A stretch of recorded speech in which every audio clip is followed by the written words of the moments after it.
Bonjour à tous. Later today, I'll be in the House of Commons to speak about what I know is on a lot of Canadians' minds. I'll have more to say then, but for now, I want to address the role that we, as leaders and allies, have to play. As politicians, we must listen and learn about what needs to be done to fight racism, discrimination, and justice. Because being an ally is about taking a hard look at our existing systems and being committed to doing the necessary work to fix them. Our government is ready to take action. Parce que ce qu'on voit en ce moment, ce ne sont pas des cas isolés. C'est le résultat de systèmes qui, beaucoup trop souvent, tolèrent, normalisent et perpétuent l'injustice et l'inégalité à l'endroit des personnes de couleur. Non seulement à l'autre côté de la frontière, mais ici, chez nous, dans nos communautés, dans notre pays. Ça doit cesser. Et les gens qui n'ont jamais subi le racisme ou la discrimination ont un rôle très important à jouer dans tout ça. Nous avons la responsabilité de reconnaître les injustices dans nos vies et de poser des gestes concrets qui témoignent de notre solidarité envers nos concitoyens. As we move through this pandemic, I know a lot of Canadians are wondering when their community will be able to get back up and running. The short answer is that it depends on where you live and how things are going for your city or your region. That's why every province and territory has its own plan to restart. But as I said yesterday, as a country, defeating COVID-19 is something we must do together. Our government knows that, which is why I've been collaborating with the premiers on a shared approach moving forward. Yesterday, we took a first step with some funding for municipalities. Of course, help for cities and towns is just one piece of the puzzle. We know that provinces and territories also need support on securing personal protective equipment and other vital supplies. And here, too, we're stepping up. Since day one, our government has been working around the clock to secure vital PPE. Just take the fact that we've received more than 100 million surgical masks and nearly 40 million gloves, and are continuing to send a whole range of supplies to the provinces and territories. Or that we've signed a contract for millions of syringes to have the supplies needed once a vaccine is ready. Working with suppliers from around the world is key to keeping Canadians safe. But at the end of the day, one of the best ways to ensure we have what we need, well, it's to make it right here at home. Our government has been working with Canadian manufacturers to make that happen. Over half of our face shields were produced in Canada. Working with companies like Canadian Shield, which retooled to manufacture visors and went from 10 employees to 200, is a win-win. Not only do we build our capacity to make these supplies at home, we support good jobs for Canadians. And the same goes for testing. We're now funding 4 Canadian companies working on what may be breakthrough solutions for COVID-19 rapid testing. Deep Biologics in Guelph, Nicoya Life Sciences in Kitchener, Forian in Edmonton, and Metabolic Insights in Kelowna. This is on top of the support we've already provided testing, including for precision biomonitoring, as they set up a test kit manufacturing facility in Ontario. We're making huge progress, but we have to keep going. As we restart the economy, demand for supplies will go up, and Canada must be able to keep up.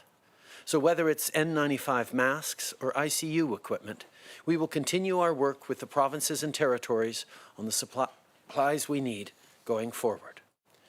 Que ce soit pour obtenir de l'équipement de protection individuelle ou soutenir les municipalités, on va continuer de travailler avec les premiers ministres des provinces et des territoires pour assurer la sécurité des gens. On a déjà distribué des centaines de milliers d'articles aux travailleurs de première ligne depuis le début de la crise. Mais on sait qu'à long terme, une des meilleures façons de s'assurer qu'on possède le matériel dont on a besoin, c'est de le fabriquer chez nous. Donc, au cours des derniers mois, on a réalisé des investissements ciblés pour augmenter notre capacité de production. Aujourd'hui, près de la moitié de nos stocks d'écrans faciaux ont été fabriqués au Canada. On fait également des progrès en ce qui concerne le dépistage. On finance maintenant 4 entreprises canadiennes dont le travail pourrait mener à des percées majeures en ce qui concerne le dépistage rapide de la COVID-19. Et on appuie aussi l'entreprise Precision Biomonitoring en Ontario, qui est en train de mettre sur pied une usine qui va fabriquer des trousses de dépistage. On s'en va dans la bonne direction, mais on doit en faire plus. Avec la relance de l'économie, la demande pour ce type de produit va augmenter. C'est normal. On va donc continuer de travailler avec les provinces et les territoires pour faire en sorte qu'ils aient assez d'équipements de protection individuelle. To support Canadian jobs, to restart the economy, we have to work together. And it's not just as governments, but across sectors, too. Last month, we set up the Industry Strategy Council. Led by Minister Baines and chaired by Monique Leroux, their mandate is to take a deeper dive into the specific challenges and pressures that different industries are facing. Today, Minister Baines announced the Council's membership, 9 business leaders from across the country, who each represent a different pillar of our economy. This team will bring together government and industry to meet and discuss regularly as we plan our path forward. Depuis le début de la crise, on constate à quel point l'entraide et la solidarité sont importantes. Mais ça ne s'applique pas juste à la pandémie. Il y a tellement d'enjeux dans le monde qui ne peuvent pas être réglés par un seul gouvernement ou un seul pays. Je pense par exemple à la lutte contre les changements climatiques. C'est une priorité pour notre gouvernement et on va continuer de poser des gestes pour protéger l'avenir de nos enfants et de notre planète. Mais on ne peut pas y arriver seul. Et la bonne nouvelle, c'est qu'on n'a pas à agir seul. Par exemple, l'Alliance Powering Past Coal, qui réunit plus de 100 membres à travers le monde, fait un travail incroyable pour améliorer la qualité de l'air. Tout à l'heure, l'Alliance, fondée par le Canada et le Royaume-Uni, dévoilera ses nouveaux membres, dont le mouvement Desjardins. Desjardins va devenir la première institution financière nord-américaine à se joindre à l'Alliance. Ici encore, les Canadiens montrent la marche à suivre et notre gouvernement va toujours être là pour soutenir ce type d'initiative. I want to end this morning by recognizing that today is la Festa della Repubblica, which is the perfect time to wish everyone a happy Italian Heritage Month. For generations, Italian Canadians have made our country a stronger, better place. So it comes as no surprise that during this pandemic, just like always, this community is stepping up to help. Maybe you've been taking groceries over to an elderly neighbor. Or maybe you were one of many who helped raise $1 million for the Italian Red Cross. However you're lending a hand, thank you. It just goes to show that we are stronger together. Les valeurs qu'incarne la communauté italienne, le travail, la famille, la générosité, sont importantes pour nous tous. Aujourd'hui et tous les jours, on reconnaît les nombreuses façons dont cette communauté contribue à notre pays et à nos vies. Joyeux mois du patrimoine italien. Merci. Merci beaucoup, Monsieur le Premier ministre. On va commencer la période de questions aujourd'hui par le téléphone. Opérateur, c'est à vous. Thank you. Merci. First question, Lee Bertium, The Canadian Press, line open. Yes, Prime Minister, thanks for talking to us today.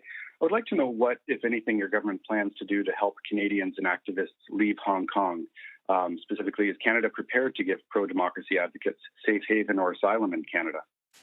Canada is a country that has always welcomed people from around the world fleeing persecution and violence. We have a strong immigration system that looks at individual cases, looks at systemic challenges and responds to them, and I know our system is doing just that. Le Canada, depuis longtemps, accueille des gens qui fuient la persécution et l'intolérance partout dans le monde. Nous avons un système qui est établi pour regarder les cas, regarder les enjeux et prendre les bonnes décisions. As a follow-up? So you're not committing to any action to help Hong Kong at this point in time? We continue to be the activists in Hong Kong. We continue to be very concerned about the situation in Hong Kong. We have 300,000 Canadian citizens who live in Hong Kong and millions of others who are fighting for justice and peace. These are things that we obviously are watching and following very carefully. We will continue to stand up for peace, for dialogue, for de-escalation of tensions, and for Beijing to engage constructively with the people of Hong Kong. Thank you. Operator, next question. Thank you. Merci. Prochaine question, Raymond Fillon, TVA. À vous. Bonjour, Monsieur le Premier ministre. Question sur le hockey d'abord. Est-ce qu'une ville canadienne va pouvoir accueillir des matchs des séries de la Ligue nationale ou ça s'annonce trop compliqué? On sait qu'il y a 3 villes qui sont intéressées d'accueillir des joueurs et des matchs de la LNH, mais nous savons que d'abord et avant tout, nous devons nous assurer qu'on est en train de protéger nos communautés et nos citoyens. Donc, je sais que les discussions continuent entre santé publique, entre notre gouvernement et avec la LNH. C'est trop tôt pour dire quelle sera la réponse finale, mais on comprend que c'est quelque chose que bien des gens aimeraient. En même temps, nous devons d'assurer qu'on est en train de faire les bonnes choses pour protéger tous les Canadiens. I understand that discussions are ongoing between the NHL, the government, and public health authorities. I think everyone would love to see some games played in any number of Canadian cities. But at the same time, we need to make sure that what we're doing is keeping Canadians safe every step of the way. That's why discussions are ongoing with between public health and the interested parties. En suivi, Raymond. Sur la situation aux États-Unis maintenant, qu'est-ce que vous pensez du recours à l'armée contre les manifestants et de l'utilisation du gaz lacrymogène pour une séance de photos du président? Je pense que tous les Canadiens sont en train de regarder avec inquiétude et même horreur ce qui se passe aux États-Unis. Mais nous devons de savoir que la discrimination systémique, le racisme anti-noir, l'intolérance existent aussi au Canada.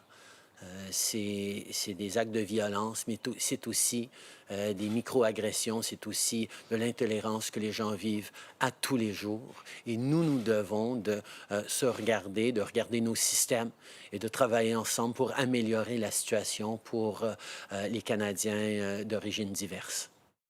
Merci. Opérateur, prochaine question. Thank you. Merci. Prochaine question, Hélène Buzetti, Le Devoir. À vous. Oui, bonjour, M. Trudeau. Sur un tout autre sujet, il y a des anciens ministres des Affaires étrangères qui vous demandent de dénoncer publiquement les annexions prévues de territoires par Israël. J'aimerais savoir qu'est-ce que vous en dites et pourquoi vous n'êtes pas plus vocal, comme on dit parfois, pour dénoncer cette situation. J'ai été très clair que nous continuons d'appuyer une solution à 2 États et que nous ne sommes pas d'accord avec des actions unilatérales d'un bord ou de l'autre. Nous sommes évidemment extrêmement préoccupés par les annexations proposées par le gouvernement d'Israël, quelque chose que j'ai souligné directement avec le premier ministre Netanyahu et avec le premier ministre secondaire ou alterne, Benny Gantz, quand je leur ai parlé il y a plusieurs semaines. Nous savons que la meilleure façon de résoudre ce défi et d'aller vers la paix dans le Moyen-Orient, c'est justement dans le dialogue entre les différents partis et pas par des actions unilatéraux comme l'annexation. Mais est-ce que le Canada... We are firm in our commitment to a 2-state solution as a country. I have highlighted both publicly and directly to Prime Minister Netanyahu and alternate Prime Minister Benny Gantz the importance of staying away from measures that are unilateral and are deep concerns and disagreement with their proposed policy of annexation. We think that the path forward is a 2-state solution reached to by dialogue between the parties involved, and anything that is unilateral action by either side is unhelpful in the cause of peace. En suivi, Hélène? Oui, en suivi, je comprends qu'on dénonce, mais y a-t-il quelque chose que le Canada peut faire, des sanctions quelconques, des pressions d'une quelconque nature? Est-ce qu'on peut aller plus loin que juste dénoncer pour faire en sorte que ça n'arrive pas? J'ai souligné directement aux dirigeants de l'Israël à quel point nous sommes préoccupés que ces actions vont retarder et vont être des barrières à une paix durable au Proche-Orient. Nous nous devons de travailler dans le respect, dans le dialogue, et ces actions nous inquiètent profondément. Thank you. Operator, last question. Thank you. Last question. Brett Forster, APTN National News. Line open. Hello, Prime Minister. The final report of the National Inquiry into Missing and Murdered Indigenous Women and Girls was released a year ago. It concluded a genocide happened and is happening in this country. Do you believe Indigenous peoples have been and remain subjected to genocide in Canada? I think the situation that has been faced by Indigenous Canadians for decades, for generations, for centuries is appalling and needs to stop. Many people have talked about cultural genocide, used very strong words for it, and I think there are very strong words necessary to talk about the continued injustice towards Indigenous peoples that is ongoing in Canada, which is why we need to do better as a country. We need to work with Indigenous partners on the road to reconciliation. We need to be there in respect and partnership, and that is what our government has pledged to do. As a follow-up. Yes. What word would you use to describe this? You mentioned cultural genocide. What word would you use to describe this? You know, I think the words that we continue to focus on is how we use reconciliation, how we use partnership, how we use shared stewardship of the land, how we reach out a hand to fix the grievous historical wrongs. We need to be focused on building a better present and future. And that means recognizing the past, but also putting in place the partnerships to move forward. There are lots of words that can be used. We need to use them, and we need to move forward. Hi, Prime Minister. Molly Thomas, CTV National News. I was looking at the latest procurement numbers, and we have less than 10% of N95 masks that we have asked for across the globe, a fraction of the gloves and gowns that we need. How far away are we from domestically supplying everything that we need for PPE here in Canada? I mean, are we 20% there? Are we 50% there? How far along are we? From the very beginning, we have worked extremely hard to ensure that our frontline workers and more across the country get the PPE that they need. And we have worked with partners around the globe to procure millions of items to ensure that people are protected. But at the same time, we've ramped up local production in a significant way. We've restarted domestic production of many of these items so that we don't have to be just reliant on overseas imports. That has worked very, very well. We continue to have enough supplies to supply the provinces in their needs right now. But as we reopen, we know we're going to need more as more and more industries begin to restart and need PPE. That's why we're continuing to ramp up production. We're continuing to ramp up the scale of importation. And we will continue to ensure that there is enough PPE right across the country. Hi, Prime Minister. Tom Perry, CBC. You've been reluctant to comment on the words and actions of the U.S. president, but we do have Donald Trump now calling for military action against protesters. We saw protesters tear gas yesterday to make way for a presidential photo op. I'd like to ask you what you think about that, and if you don't want to comment, what message do you think you're sending?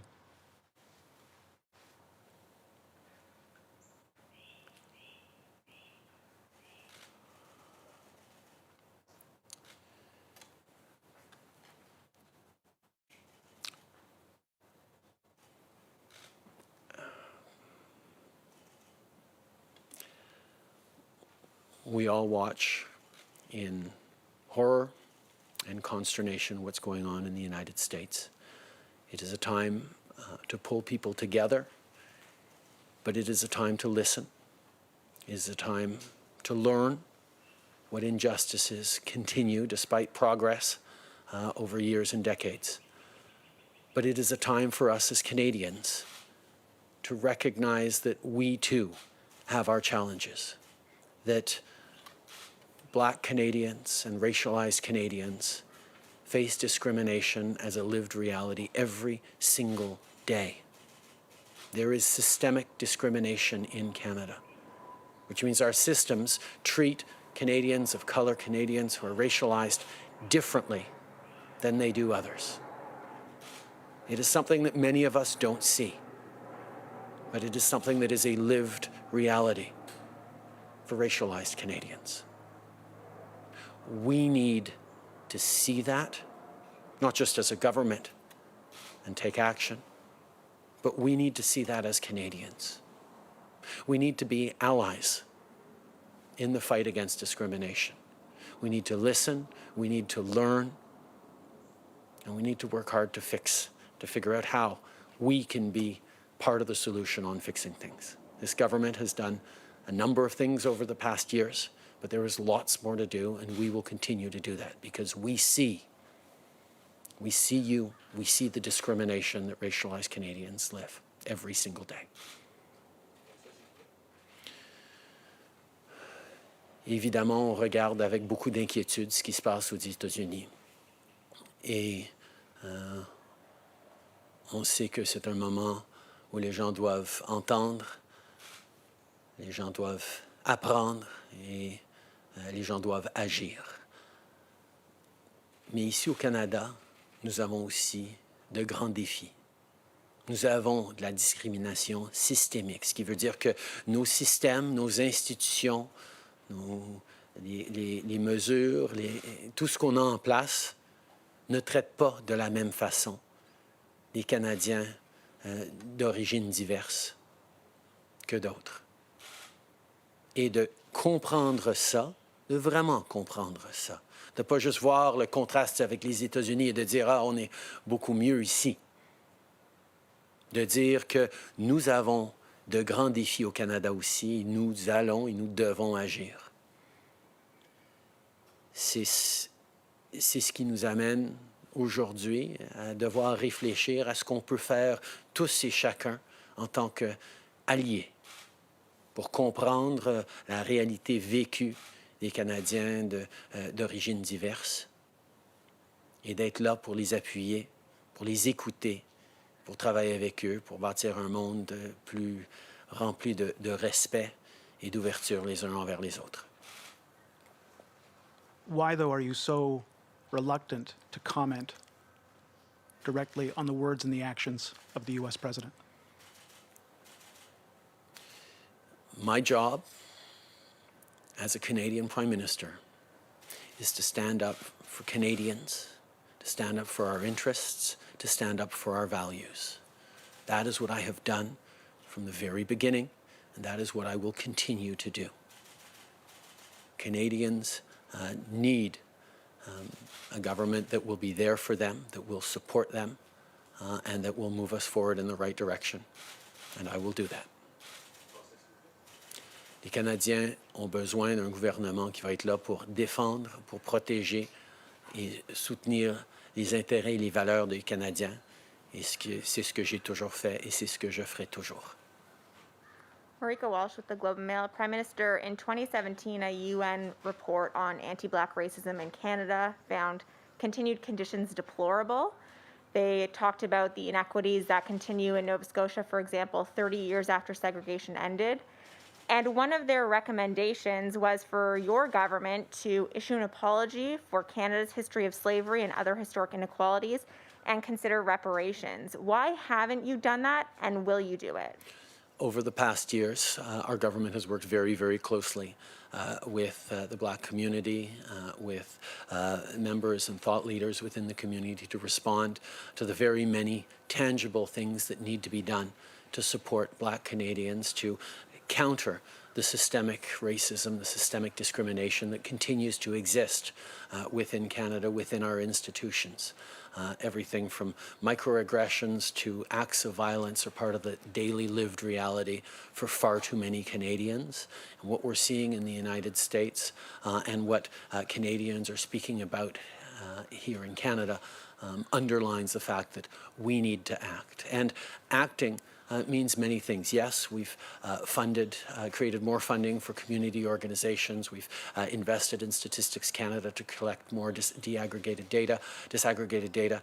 But we know that there's much more to do. We're working with the Black business community to make sure that there's better access to capital for young entrepreneurs so that there are economic opportunities going forward. We need to take a hard look at our institutions and our structures to ensure that those barriers that may be invisible to many of us, but far too present for Black Canadians and racialized Canadians, are addressed. There are a lot of things to do, and we will continue to work with the Black community on the things we need to do. Depuis plusieurs années, nous travaillons avec la communauté noire à travers le pays pour répondre aux besoins qu'ils perçoivent et qu'ils vivent à tous les jours. On est en train de créer plus de fonds pour les organismes communautaires. On est en train d'aider à Statistique Canada de collecter de meilleures données plus précises. Mais on doit aussi investir pour appuyer les entrepreneurs noirs, les entrepreneurs de communautés diverses, les investissements qu'on peut faire pour bâtir de la résilience économique à l'intérieur de ces communautés est extrêmement importante aussi. Nous allons continuer de travailler ensemble avec la communauté sur les enjeux qui leur préoccupent. On a du travail à faire ici au Canada. That didn't answer my question. My question is very specific. You say you've had time to talk to leaders in the Black community, people in the Black community, and you've had this report now for almost 3 years, and you still can't answer this question. Will you issue an apology, and will your government roll out reparations for slavery in Canada? We will work with the Black community across this country, as we have, to respond to their priorities. There is a lot to do in Canada, and we will do it in partnership with them. Bonjour, M. Trudeau. Louis Blouin de Radio-Canada. Hier, vous avez évoqué des efforts qui sont faits pour collecter des données ethnographiques en lien avec la COVID-19, mais vous n'avez pas été clair sur l'échéancier, à savoir où on en est. Est-ce que ça bloque davantage dans certaines provinces? Quand peut-on savoir, s'attendre à avoir ces données-là? Nous travaillons avec les provinces sur la collecte de meilleures données. C'est un enjeu qui dure depuis un bon bout de temps, qu'il y a des défis au niveau de la collecte de données ethnographiques ou plus précises. Et donc, nous travaillons avec les différentes juridictions pour pouvoir répondre à ce besoin. Mais la réalité, c'est que pour beaucoup des données qu'on a déjà collectées, c'est trop tard de pouvoir revenir et regarder quels sont les détails précis. Nous devons changer les systèmes rapidement pour aller de l'avant de la bonne façon. Il y a des informations qui émergent comme quoi Air Canada voudrait se retirer de sa transaction avec Air Transat et qu'il y aurait des efforts auprès de votre gouvernement pour que la transaction n'ait pas lieu. Que pouvez-vous nous dire là-dessus et est-ce que vous pouvez faire quelque chose pour que Air Canada puisse se retirer de cette transaction-là avec Air Transat dans le contexte qu'on connaît? Okay. On est dans un contexte difficile pour bien des entreprises et nous savons que les décisions que différentes compagnies prennent dans cette situation sont parfois loin d'être idéales. Nous allons continuer de travailler avec l'industrie aérienne pour appuyer les voyageurs et les Canadiens. Nous allons regarder cette situation, y compris entre Air Canada et Air Transat, et faire ce qu'on doit faire pour assurer que le Canada demeure un pays compétitif à l'échelle mondiale au niveau des voyages aériens. Prime Minister Janet Silver, Global News. You and your government has defended the WHO repeatedly and refused to say whether you trust the data China was providing early on. Even your health minister has accused journalists of questioning the data, peddling conspiracy theories. I'm wondering, do you still believe the Chinese data can be trusted? And do you think the WHO was wrong to publicly praise the regime, even though they weren't getting the information they needed early on? I think there are many questions that need to be asked about the WHO, about China and other countries' behaviors through this. We need to focus right now on doing everything we can to keep Canadians safe and to end this pandemic, not just in Canada, but around the world. And the WHO remains a really important partner and ally in doing that. But there are many questions that need to be answered going forward in regards to the systems we have in place and in terms of different countries' behaviors, and those questions will be asked and answered as we move forward. Merci beaucoup. C'est ce qui m'a fait la conférence de presse d'aujourd'hui. Merci tout le monde.